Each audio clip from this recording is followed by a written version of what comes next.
All right. Uh, Hello, everybody. This is totally premature because I'm not even done with my first reading yet, but I'm having fun. So I want to go back to Apsu here, and we could talk about the different ways to raise a child. Right? We have Tiamat's approach, which is to not discipline, and then we have Mumu's approach, which is to just kill them off. The rare uh, a rare approach to childhood, I think, or child raising. But then we have Apsu, and Apsu argues for just disciplining them. And so from this, we could argue that Apsu is this has a good heart, but he doesn't have a will of his own, um, or a mind of his own, right? He is. Tiamat doesn't even care after he dies because she's not attracted to him, right? Um, Mumu has no respect for him, right? Uh, and so, what I'm getting from this author is he seems to be an Akkadian priest who is trying to teach his people good behavior.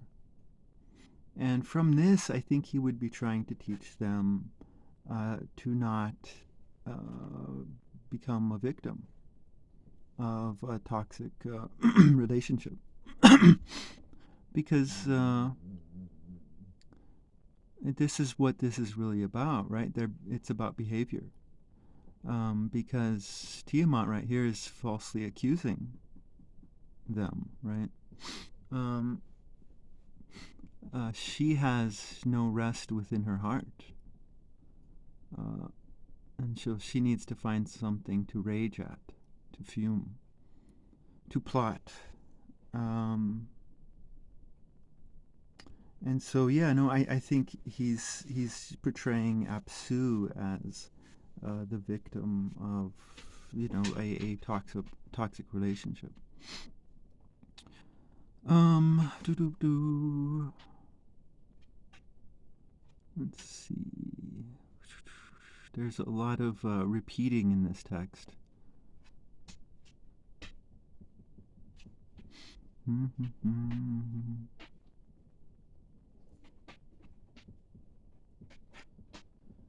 And so then we have Ea refuses to go fight Tiamat, and then Anu, who's the warrior and the hero, right? So he's the man with big muscles. But this, and I think the Akkadian audience would have seen this as funny because I think a lot of the esoteric stuff that is happening, the Akkadian audience would see. And because it's within the esoteric stuff that you'll find the lessons that he wants to teach. But I would think that the general audience would pick this up. While as opposed to the Tales of Ninurta, there would be a large part of the audience who are Ninurta fanboys. um, so this is a different type of writer, you could say. Um, because I think everyone out there sees Tiamat in the wrong way because we see Tiamat and we interpret Tiamat through our own stupid blah blahs. Um, but this is not the Tiamat that I'm seeing here. I'm seeing a Tiamat that is uh, whom the Akkadian people would have seen as toxic, right? So we're talking narcissistic, we're talking haters, we're talking, people who are jealous, people who are posers, vain. We're just talking about what most people would see as bad behavior, right? Um, But you know, in this light, though, uh, she's raging, right? She's just raging, and she's just uh, angry. So her behavior um,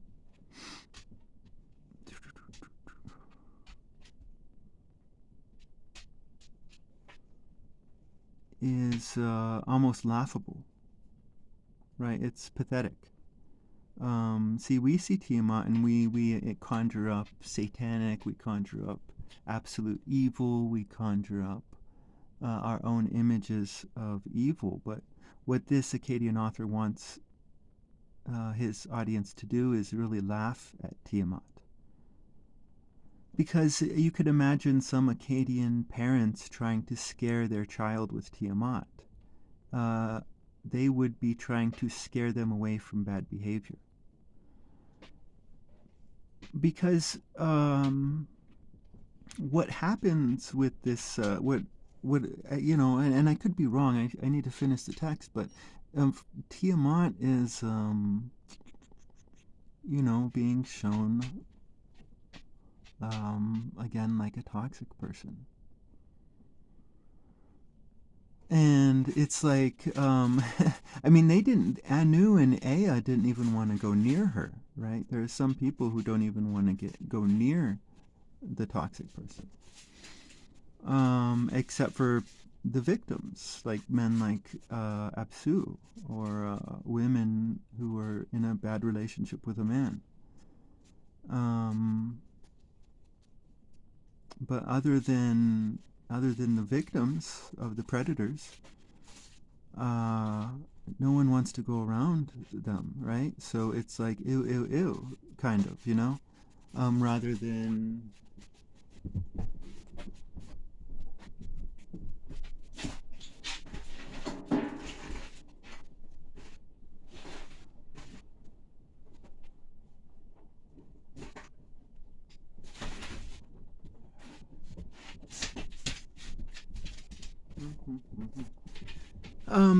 yeah, no, rather than Tiamat, dun dun dun. I mean, because, I mean, how does Marduk defeat her, right? Marduk goes up to her and he declares his innocence and the innocence of the gods, right? And so he establishes his innocence. And what we can see in this is, I think, you know, I heard that when Moses used the word snake, it meant accuser, right? And this is what toxic people do. They accuse. Like, let's think about the hater, right? Because we have to think about the spell that Tiamat puts out there. The spell that toxic people put out is the face of virtue. So the hater is going to put on a face of justice and love, right? The nationalist loves his tribe. You see how that works? The hater puts on a face of justice.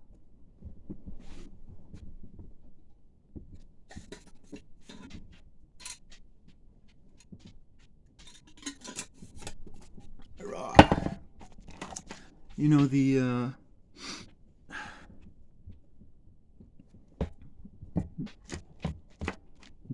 narcissist puts on a face of love, right? You could have the man who's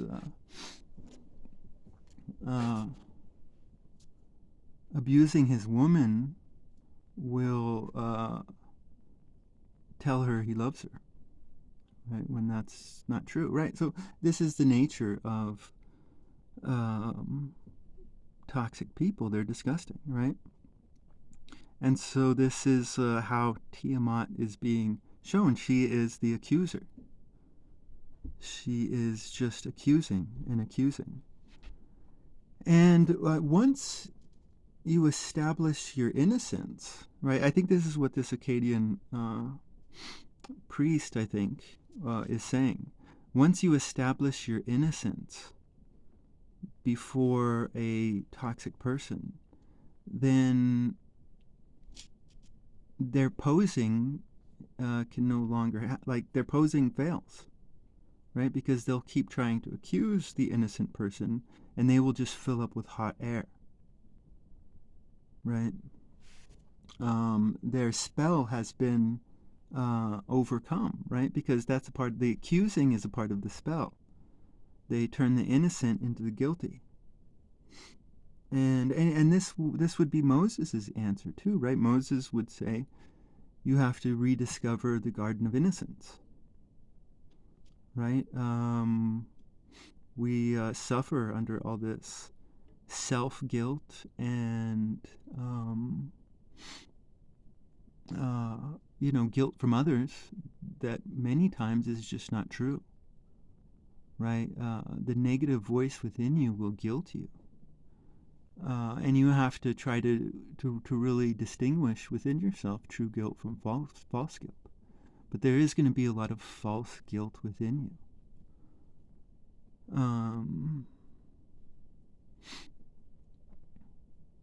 And it's about rediscovering that innocence within for Moses. But for this, it's about declaring your innocence. You're like, hey, that's what Marduk does. Marduk conquers with his words. And so he just goes out there and says, hey, we're innocent, and you're being aggressive and arrogant, right? And so this is the lesson that this Akkadian priest is trying to teach his people, I think. He's trying to teach them, go after the accusers. Do not let the accusers have a high countenance. Because people are afraid to go after accusers, right? Because if you were to laugh at a toxic person, that's a death sentence.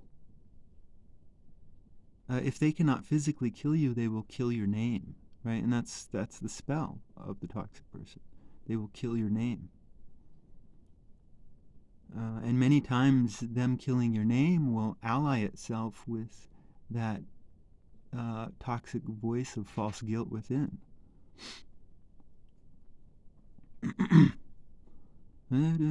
So it's about reestablishing your innocence within and without.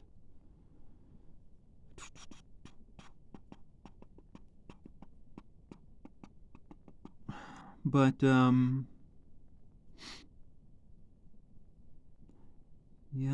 I think that is what's going on here. Ea is a mysterious character because he's also the god of wisdom. I think Marduk takes up that title, but I think Marduk is Ea's son, and you have to wonder why Ea didn't fight Tiamat, because if he's the god of wisdom, he could have done what Marduk did. But maybe he was trying to leave that for his son, right? But the Ea in this text is definitely a different type of Ea, I think. Although we do see, although if what I just said is true, then he is a bit more wily than he necessarily seems.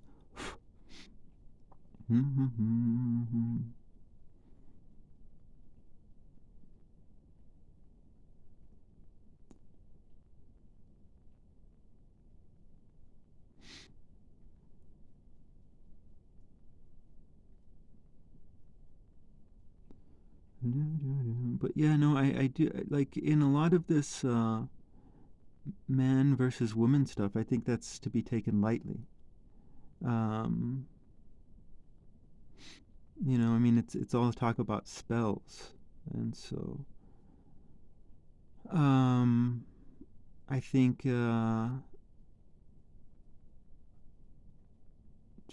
one of the things in the text is really trying to teach about real power. Real power is not Anu, is not Ninurta. It's not the warrior man. Real real power is more subtle, I think. Um, and both Tiamat and Marduk have that subtlety about them that someone like Apsu or Anu does not have.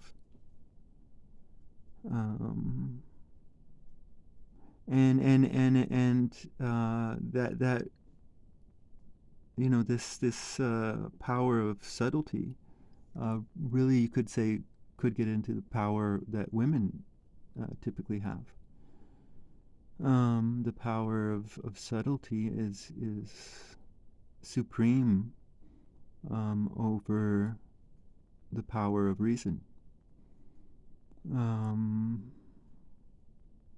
Because the man of ones and twos can be programmed.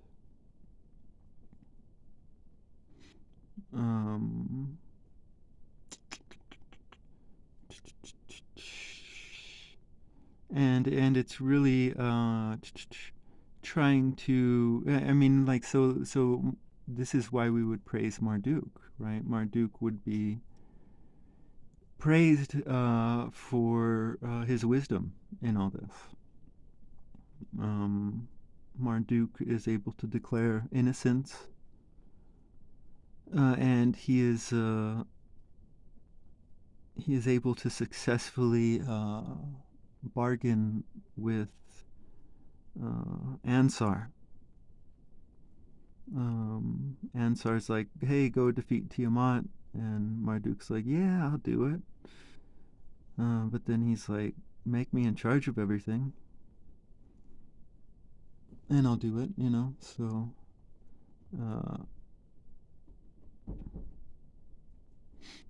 yeah, no, Marduk is the wise man, and so this Akkadian priest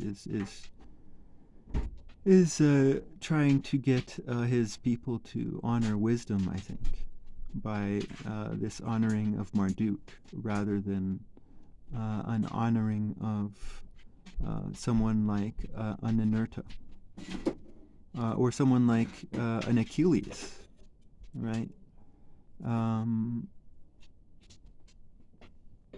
mean, Ninurta. I would have to read the text again, but Achilles is an Ninurta and Anu type figure, right? The hero, the warrior, and yet it seems like the authors, may have honored Odysseus above Achilles.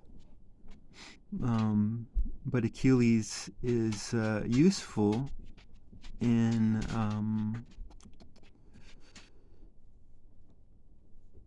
creating soldiers, right? So you put Ninurta out there as a hero, as the heroic figure, and that will create soldiers. You put Ninurta out there or Achilles, and that's going to create soldiers. But here, this author, by honoring Marduk, he is trying to create wise men, I think. And exactly like the author of the tales, the exploits of Ninurta, he is also making fun of the manly, strong behavior.